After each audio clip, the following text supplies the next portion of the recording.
Christmas came once a month in the open unsolved unit.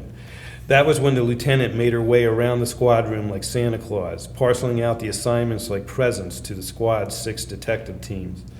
The cold hits were the lifeblood of the unit. The teams didn't wait for call-outs and fresh kills in open unsolved. They waited for cold hits. The open unsolved unit investigated unsolved murders going back 50 years in Los Angeles. There are 12 detectives, a secretary, a squad room supervisor known as the whip, and the lieutenant. And there were 10,000 cases. The first 5 detective teams split up the 50 years, each pair taking 10 randomly chosen years. Their task was to pull all the unsolved homicide cases from their assigned years out of archives, evaluate them, and submit long-stored and forgotten evidence for reanalysis with contemporary technology. All DNA submissions were handled by the new regional lab out at Cal State. When DNA from an old case was matched to an individual whose genetic profile was carried in any of the nation's DNA databases, it was called a cold hit.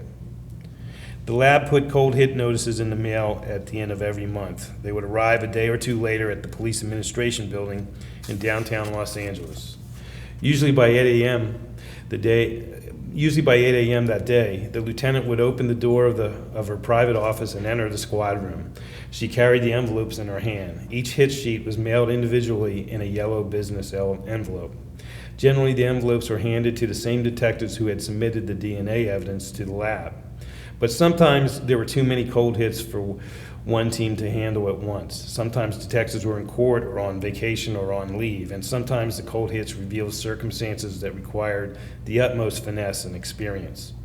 That was where the 6th team came in. Detective Harry Bosch and David Chu were the 6th team. They were floaters. They handled overflow cases and special investigations.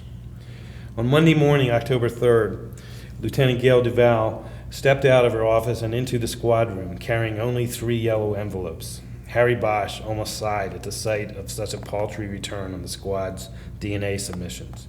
He knew that with so few envelopes, he would not get a new case to work. Bosch had been back in the unit for almost a year following a 2-year reassignment to Homicide Special. But coming back for his second tour of duty in open unsolved, he had quickly fallen into the rhythm of the squad. It wasn't a fly squad. There was no dashing out the door to get to a crime scene. In fact, there were no crime scenes. There were only files and archive boxes. It was primarily an 8 to 4 gig with an asterisk. That asterisk meaning that there was more travel than with other detective squads. People who got away with murder, or at least thought they had, tended not to stick around. They moved elsewhere, and often the OU detectives had to travel to retrieve them.